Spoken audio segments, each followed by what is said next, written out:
제가 여기서 두 구절을 읽었는데 거기서 교회, 다시 말해서 여기서 이제 교회는 구원받은 성도들의 모임과 교제입니다. 구원받은 성도들의 모임과 교제. 한 예수님의 은혜로 구원받은 자, 그가 죄에서 불려냄을 받은 자, 즉 교회라는 말로 번역되어 있는 그 본질입니다. 죄에서 또는 지옥에서 건져냄을 받아서 하나님의 품에 들어있는 자, 그가 교회, 불려냄을 받은 자다, 그 말이에요. 그런데 요 개개인들이 성도의 교제를 다 이루도록 이렇게 성숙해 가는 겁니다. 여기서 이게 이제 지어져 간다 하는데, 건물을 지으려면은 모퉁이 돌을 탁 세우잖아요, 그죠? 특히 이제 이 조적할 때, 벽돌을 쌓을 때는 딱 이 모퉁이 돌부터 이렇게 쫙 잡아가지고 거기서 이어서 착착착착 지어져 나가잖아요, 그죠? 그래서 예수님을 모퉁이 돌이다 또는 머릿돌이다 그런 거예요.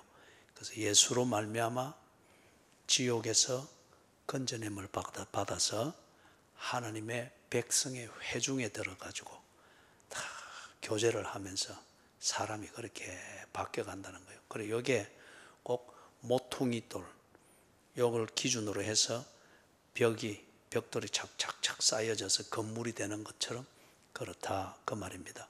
그래서 예수님이 모퉁이돌이 탁 되어가지고 이 교회라고 하는 것을, 개인을 구원하고 구원받은 자가 성도의 교제를 온전히 나누며 성숙에 갈 수 있도록 양육해 가는 이 일을 누구를 통해서 하는가? 사도들을 통해서 한다는 거예요. 사도들. 그리고 그게 2장 20절에서 너희는 사도들과 선지자들의 터 위에 세우심을 입은 자라. 여기 선지자들은 이제 구약 성경을 대표해서 하는 말이지요.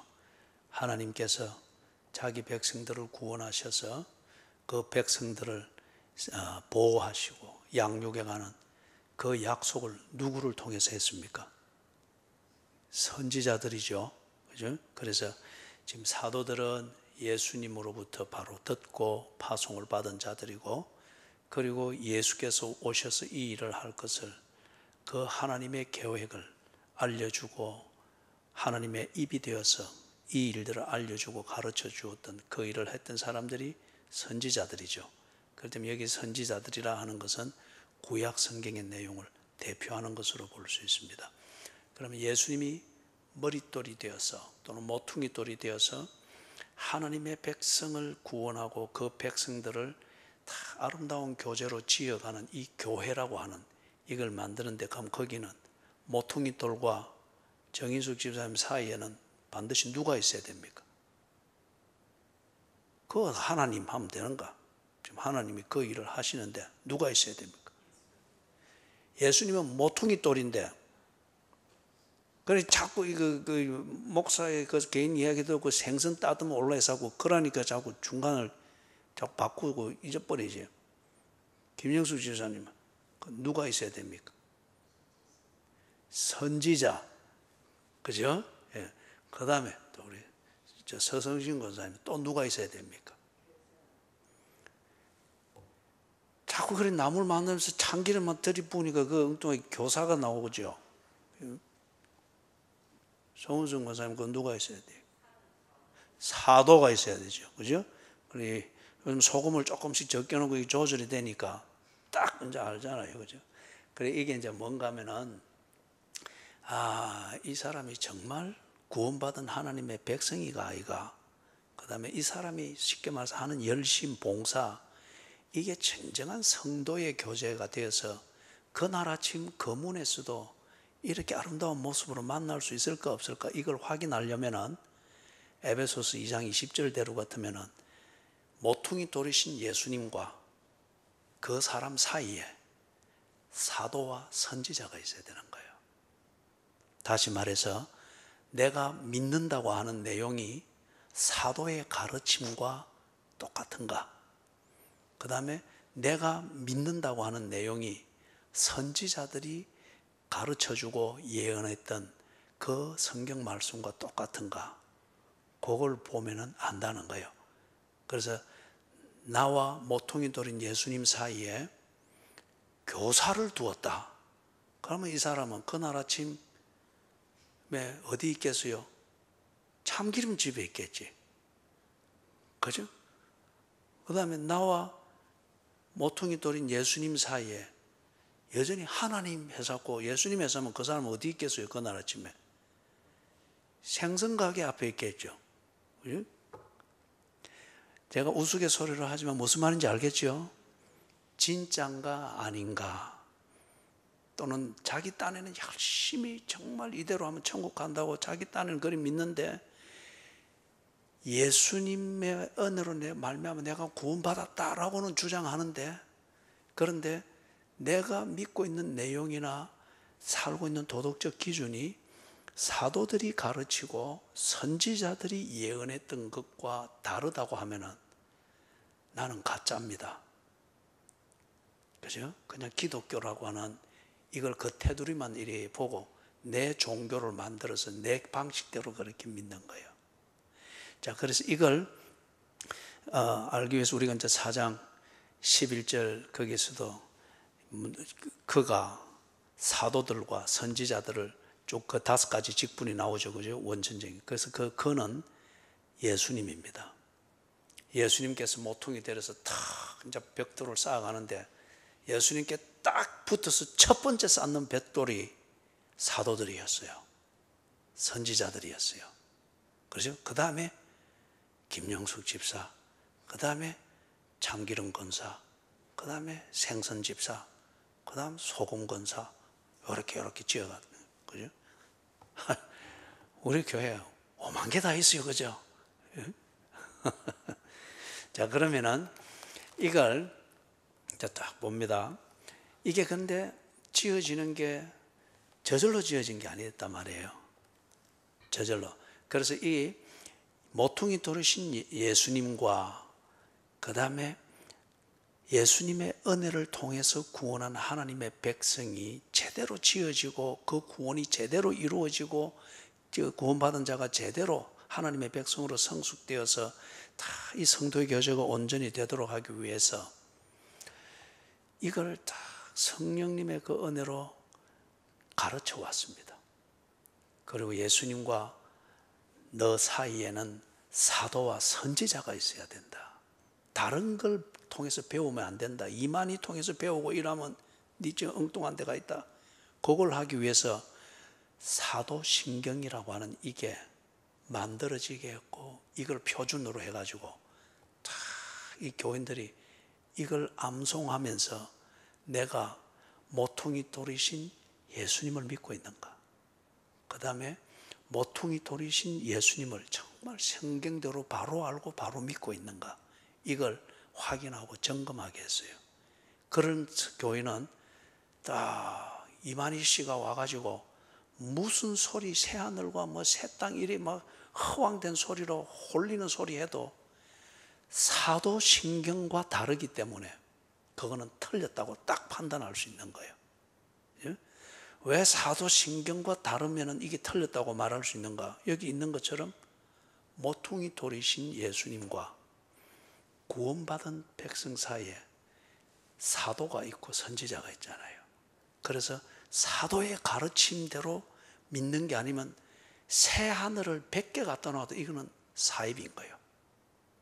선지자들을 통해서 예언했던 내용과 다르면은 그가 무슨 소리를 해서 새 땅을 막 수십만 평을 주어도 그거는 가짜고 사입이고 이단이라는 거예요. 그래서 이 사도신경이 교회 역사에서 굉장히 중요한 역할을 했습니다. 이단과 예수님의 복음을 구별해내는, 그리고 제대로 못 배웠지만은 바른 믿음을 가질 수 있도록 안내해주는 아주 중요한 역할을 했어요. 그래서 오늘부터 우리 이 사도신경을 좀 구체적으로 공부를 해 나가도록 그래 합시다. 그래서 오늘은 이 사도신경이 어떻게 해서 만들어졌는지 그 다듬어지는 그 배경을 좀 간단하게 설명을 그렇게 하도록 하겠습니다. 먼저 이 사도신경은 누가 썼겠어요? 사도신경을 쓴 사람은 모릅니다. 사도 하게 될 때 사도가 몇 명이죠? 사도가 몇 명이죠? 여기서 지금 사도신경 하게 될 때 이게 예수님의 제자 12명만을 말하는지, 바울도 사도잖아요. 그죠? 그와 같이 예수님을 직접 보고 예수님으로부터 너는 나의 일을 하라 하는 이 주제로 보냄을 받은 자들이 사도입니다. 그죠? 그래서 예수님의 12제자, 가룟 유다는 빼고요. 가룟 유다 대신에 누가 들어갔죠? 마띠아가 들어갔죠. 그리고 사도 바울도 예수님을 직접 만나고 예수님께서 네가 내 일을 전가하기 위하여서 택한 그릇이라고 하는 것을 해서 파송받죠. 그죠? 그래서 자기는 사도라고 이야기했죠. 이와 같은 자들이 있습니다. 그렇기 때문에 여기서 사도신경 하게 될 때에 예수님의 제자 12명이 쓰고 12명이 말한 내용을 기록한 것이다, 그렇게 볼 수는 없어요. 그리고 이 사도신경은 예수님의 12제자가 쓴 게 아닙니다. 그 다음에 또 다른 사도 바울이 쓴 것도 아니에요.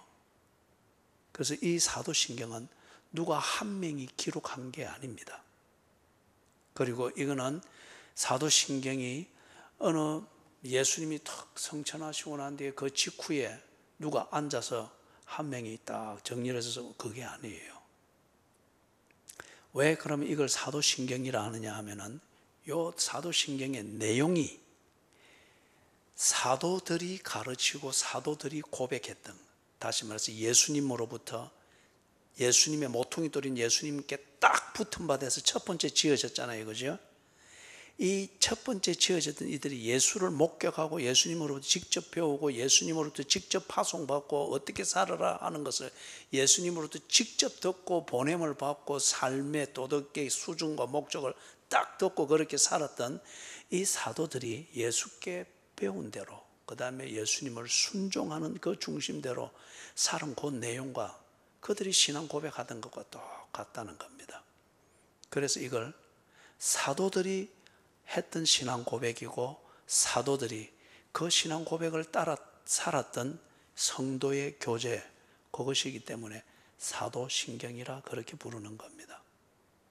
이 사도들이 기록을 했기 때문에가 아니에요. 그래서 사도들을 통해서 예수께서 주셨던 믿음의 본질, 믿어야 될 내용, 신앙생활의 표준, 어떤 이게 그들을 통해서 전성되어져 내려오는 겁니다. 그래서 그들이 우리에게 전성해 준 그것과 똑같은 것이다. 그래서 사도들의 터 위에 서 있도록, 교회를 터 위에 서 있도록 했던 것이 돼서 그래서 사도신경이라 그렇게 부릅니다. 그렇게 부르는데, 자, 조금 정리를 해보십시다. 이 사도신경이 나오게 되는 그런 목적이 있겠죠. 먼저는 예수님께서 예수님은 우리가 지금 말하는 구약 성경이라고 하는 것, 우리 에베소서 2장 20절에는 선지자들이라 그랬죠. 그죠? 하나님이 무엇을 하실 것인지, 그 일을 어떻게 이룰 것인지, 언제 할 것인지, 이것을 쫙 선지자들을 통해서 우리에게 예언해 주셨습니다. 그리고 그걸 하나님의 백성들은 기다렸습니다. 그 예언의 성취가 예수님입니다. 하나님께서 하신 모든 약속이 완결되어지고 완성되어지는 그게 예수님의 오심이고, 예수님께서 오셔서 절정으로 십자가에 죽으시고 부활하신 다음 성천하셨죠. 그래서 하나님의 이 약속이 다 완성되어졌습니다. 그래서 예수님이 3년 동안 공생애를 사시면서 많은 말씀을 일러주셨죠. 그것은 첫째, 예수가 육신을 입고 온 하나님이다. 둘째, 그렇기 때문에 하나님의 선지자를 통해서 한 약속은 나를 본 것으로 인해서 너희들이 완성되어졌다. 그래서 셋째, 나를 믿는 자는 하나님을 보았고, 그리고 나를 믿는 자는 아버지께로 기록하게 되면 하나님의 자녀가 될 것이다. 완성입니다. 성막의 완성, 성전의 완성, 율법의 완성. 그죠? 그 완성입니다. 이걸 다 예수님이 가르쳐 주셨어요. 그래서 나 외에는 다른 길이 없다. 이제는 종교에 속지 말아라. 이런저런 이야기에 속지 말아라. 나로 말미암지 않고는 아버지께로 올 자가 없느니라. 그렇게 가르쳐 주셨어요. 예수님께서 다 말씀하셨습니다. 이 말씀을 특별히 집중하여 들었던 사람들이 누구죠? 12명의 제자였습니다. 그죠? 12명의 제자들이. 그래서 그들이 1차적인 의미에서는 사도들입니다. 그래서 이 사도들이 다 듣고 그걸 그리스도의 말씀 그리고 그분이 하신 일 이걸 증거하기를 시작하죠. 그래서 전파되어져 나갑니다.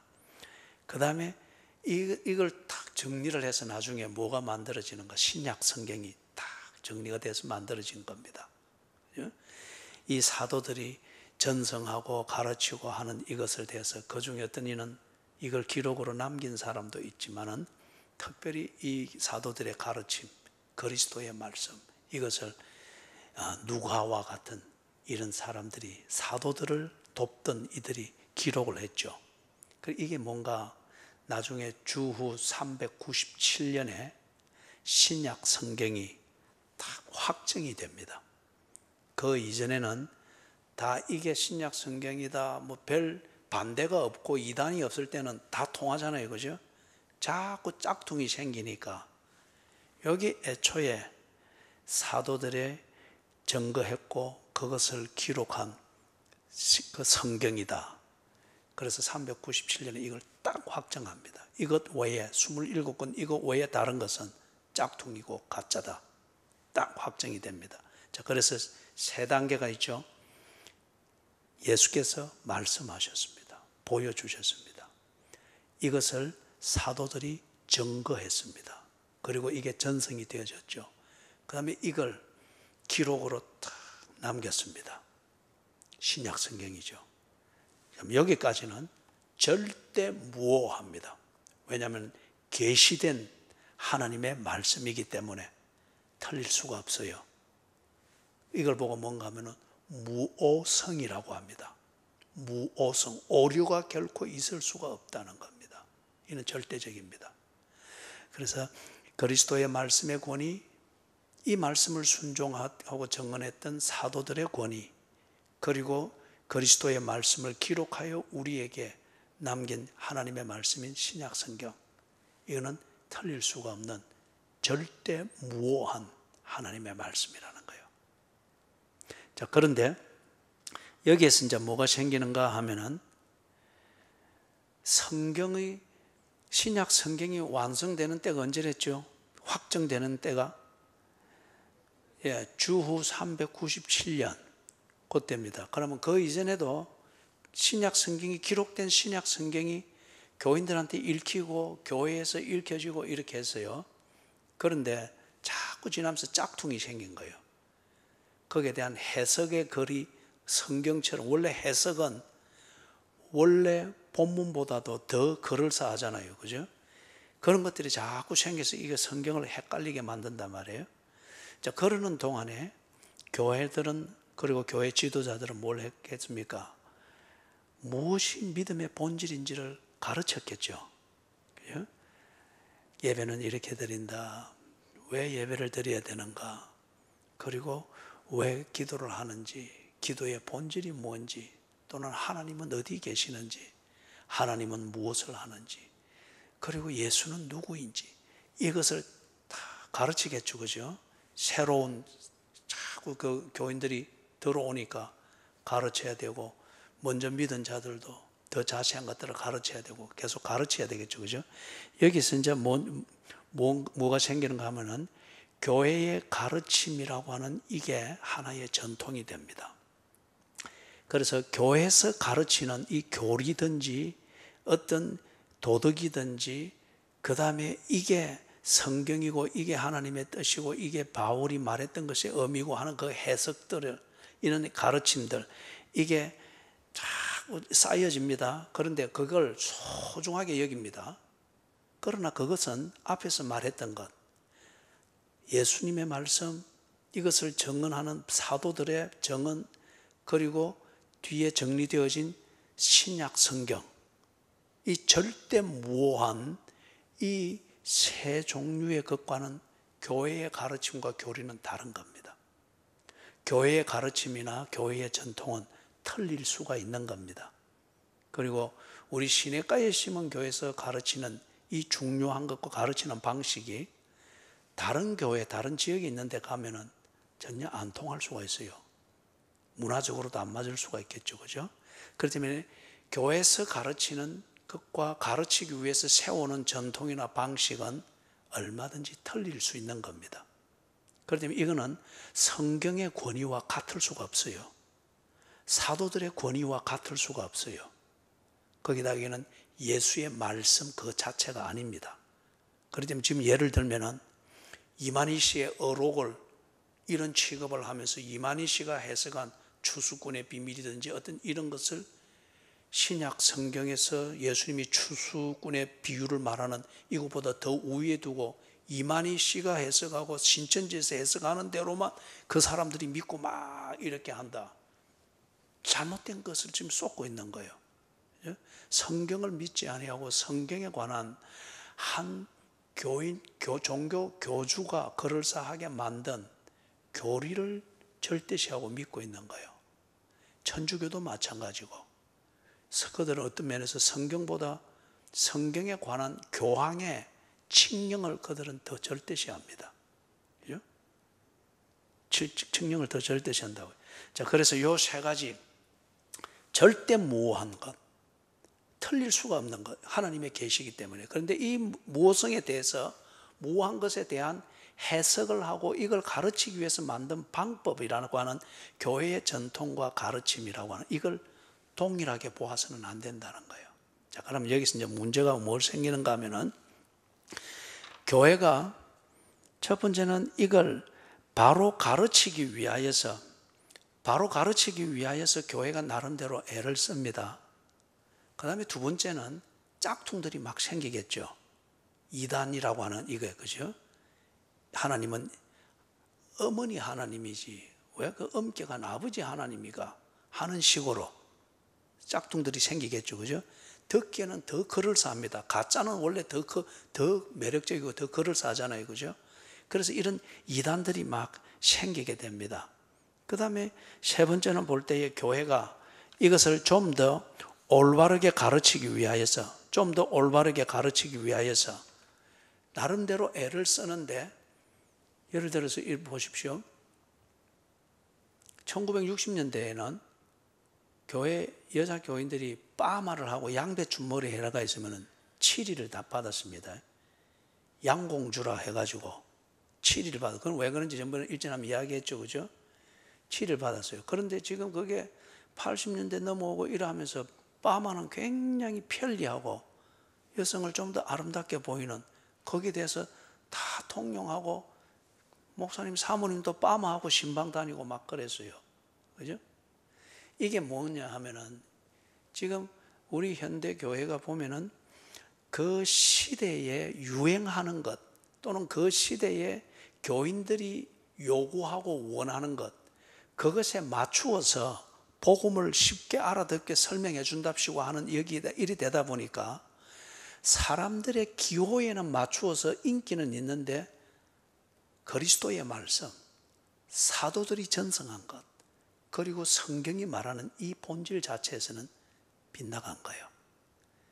그래서 공인이 되어 있으니까 이름을 떼어도 되겠죠. 장경동 목사님 같은 분이든지 이런 분들이 참 이 사람들이 몇 편을 들어보면은 사람들이 재미있게 들을 수밖에 없도록 해요.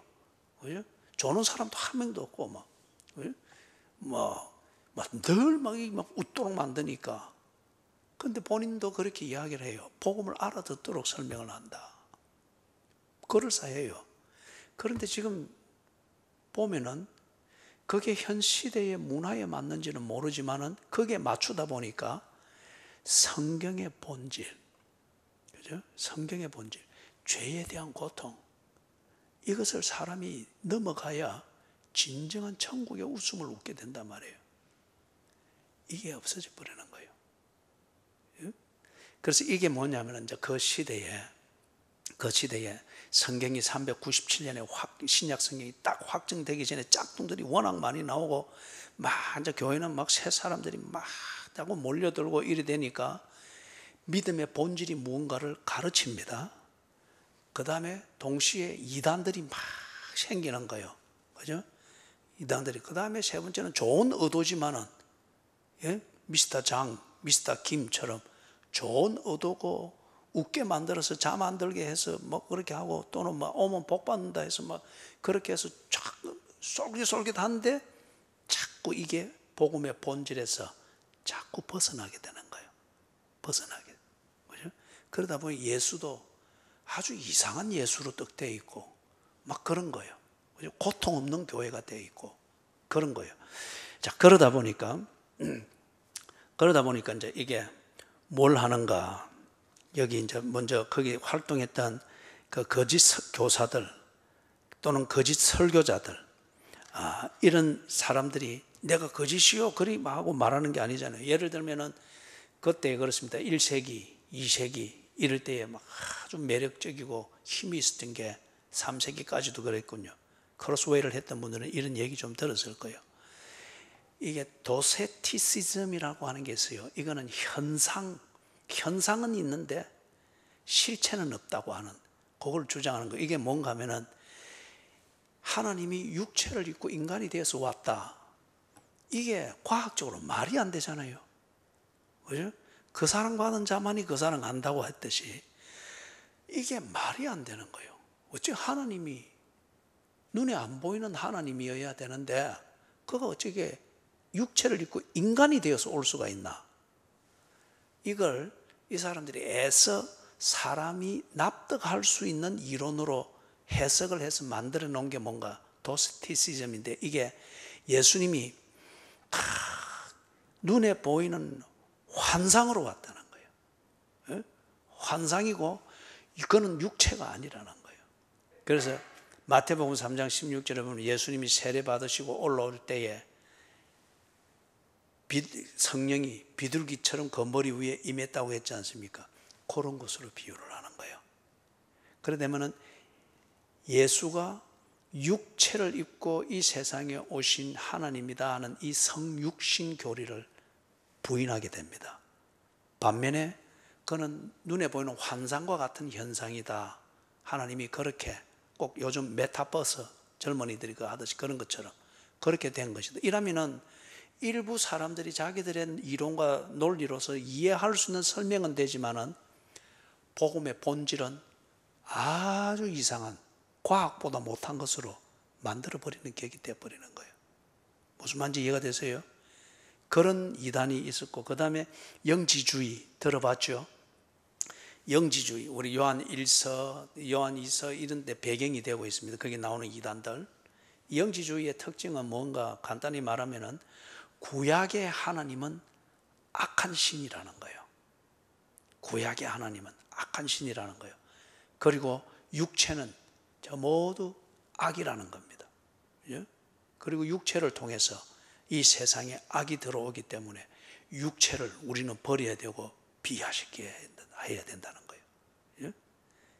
그렇기 때문에 예수가 육체로 온 하나님이다 라고 하는 건 어불성설이라는 거예요. 만약에 기독교인 너희들이 주장하듯이 하나님이 완전하시고 거룩하신 분이라고 하면은 그분은 악 그 자체인 육으로 오면 안 되지, 이리 되는 거예요. 그게 영지주의고, 영지주의가 한 150여 년을 교회 신앙생활을 확 휩쓸었습니다. 그게 아주 그럴싸한 이론이거든요. 또 납득할 수 있는 이론이거든요. 그리고 그리해야 하나님을 영광스럽게 거룩하게 모시는 게 논리적으로 되거든요. 그래서 아주 이게 교회의 복음의 진리를 아주 왜곡시키는데 아주 큰 역할을 했습니다. 그 다음에 이 이단 사상들이 1세기, 2세기 때 참 많았습니다. 그래서 예를 들면 신약 성경이 막 그렇게 기록이 돼서 회람되고 하는데 어떤 이 뭐 사람은 신약 성경 중에 복음서 외에는 전부 다 우리는 버려야 된다. 와, 예수님이 직접 말씀한 게 아니기 때문에. 또는 어떤 사람은 구약의 아가서는 빼야 된다. 왜? 그거는 아주 통속적인 연애 소설인데 그런 걸 넣어놓으면 되나? 이거는 껍질만 보고 그거 부부의 사랑, 남녀 간의 연애, 이걸 비유로 해서 하나님의 인간을 향해 가진 이 사랑을 비유로 표현하는 이걸 계시성을 못 보기 때문에 그런 거죠. 그런데 이런 게 굉장히 납득이 많이 됐어요. 논리로 이야기를 하니까. 자, 그러면 여기서 교회가 이런 것으로부터 지켜내야 되잖아요. 그죠? 지켜내야 되잖아요. 그런데 요즘은 우리나라 같은 경우에는 문맹률, 이게 굉장히 이제 낮습니다. 아주 다들 많이 배우고, 뭐 꼭 학교를 안 갔다 하더라도 많이 뭐 뉴스든지 뭐 TV든지 인터넷에서 많이 배우잖아요. 그죠? 그런데 2000년 전 이 당시에는 사람들이 배워서 글을 읽을 수 있는 사람이 많지 않았습니다. 많지 않았단 말이에요. 자, 그렇기 때문에 이 사람들이 첫 번째, 교회에서 가르치는 내용을 알아듣기가 굉장히 힘들었습니다. 믿음은 본질은 이거다, 이거다, 이거다. 알아듣기가 굉장히 어렵고, 그 다음에 그걸 알아듣는 사람들 이게 많기 때문에 소화를 하기 어려웠어요.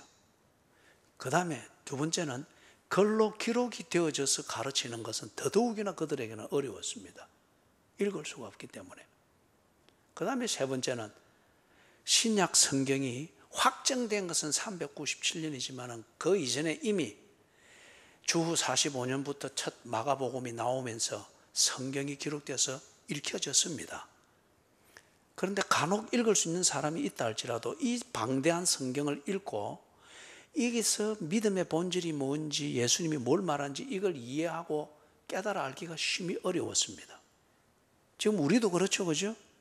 성경 읽으면은 이야기나 사건은 기억하는데 그것이 우리에게 주는 메시지를 다 이어서 정리하기는 좀 아직도 어렵죠? 안 그런 척 하지 말고, 그죠? 예. 아직도 어렵죠, 그죠?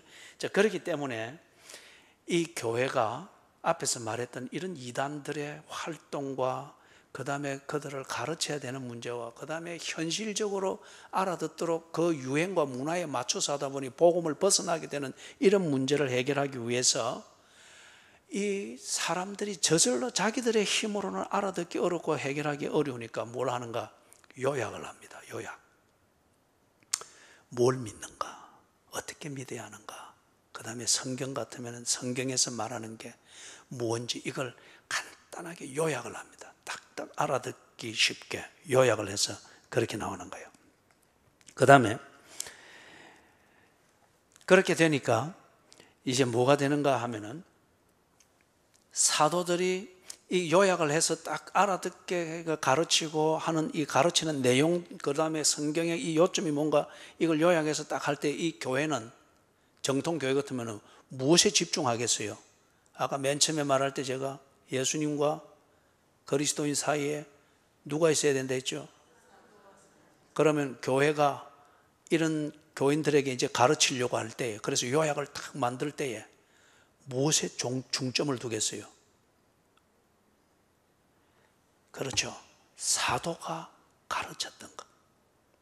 사도가 가르치고 사도들이 전승했던 것과 같은가? 이걸 항상 점검했습니다. 지금 무슨 말인지 알아들어요? 그죠?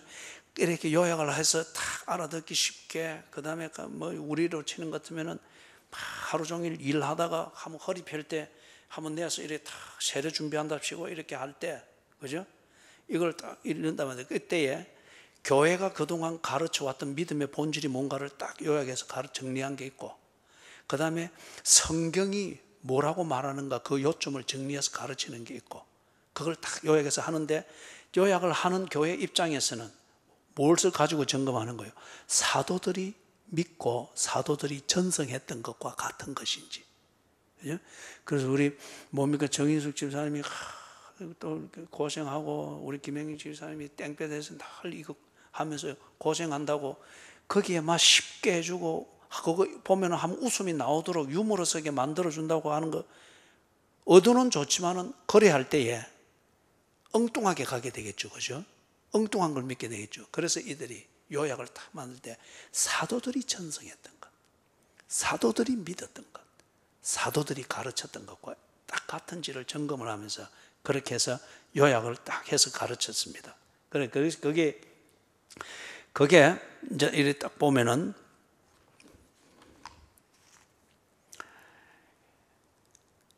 무엇이 이제 그 다음에 문제가 생기는가 하면은 교회들이 많이 생겨났어요. 교회들이 많이 생겨나니까 계속 생겨나니까 우리 사도행전에도 보니까 사도들이 나가서 복음을 전하는 첫날에 몇 명이 믿었다 그랬어요. 그러니까 교회들이 많이 일어났던 게 알겠죠, 그죠? 그날에 3,000명이 더 아니라, 그날에 5,000명이 더 아니라, 허다한 무리가 더 아니라, 예루살렘에서만 그랬다고 하면 이게 퍼져나갈 때 얼마나 더 했겠어요, 그죠?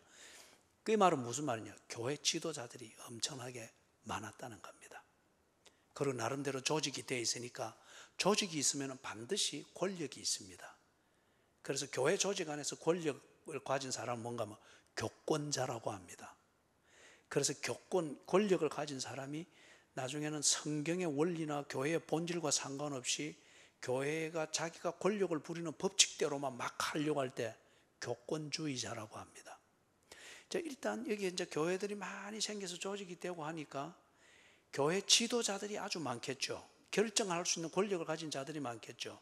이 사람들이 교회에서 가르치기 위해서 만든 요약이든지 이런 교리 표본이든지 이것에 대해서 입장을 달리하는 것들이 있었어요.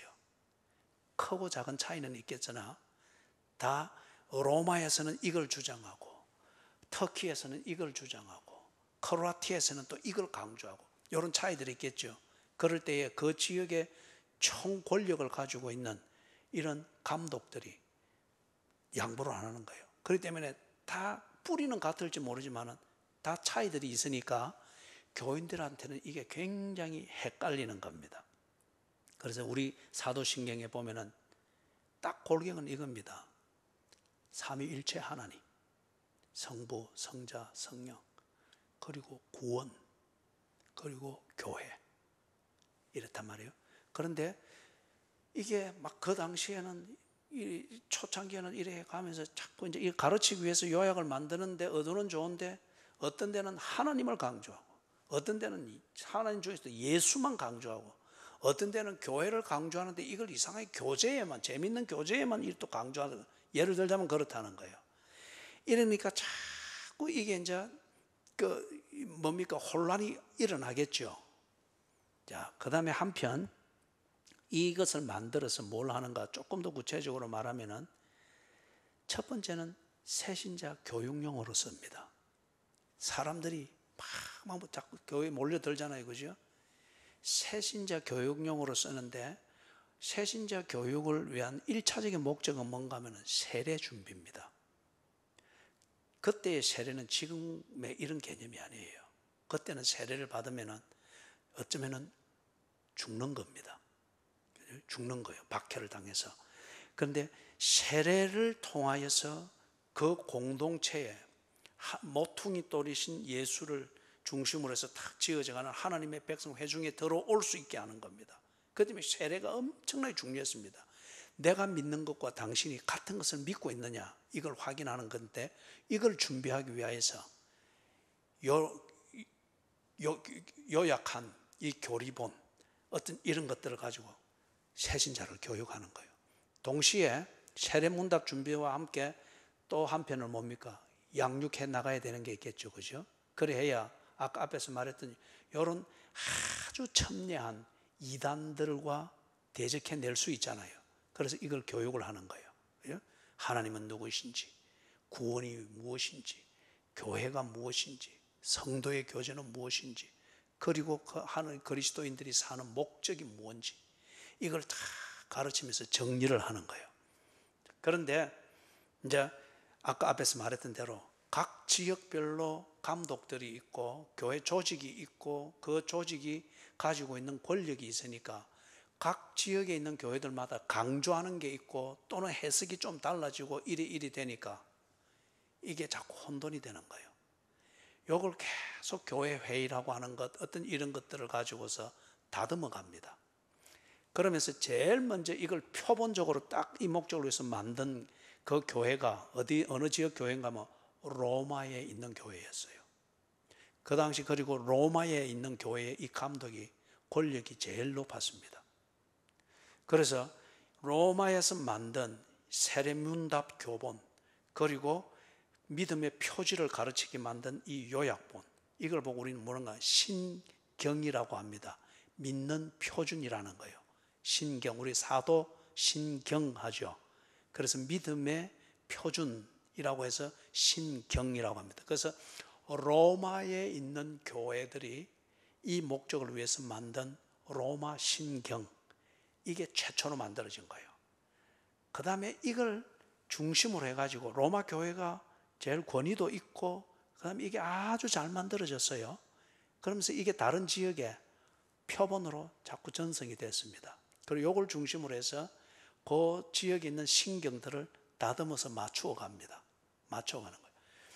여기에 나중에 주후 8세기, 그러니까 주후 약 700년 조금 넘어가는 그 시점에 하나로 딱 신경이 통일됩니다.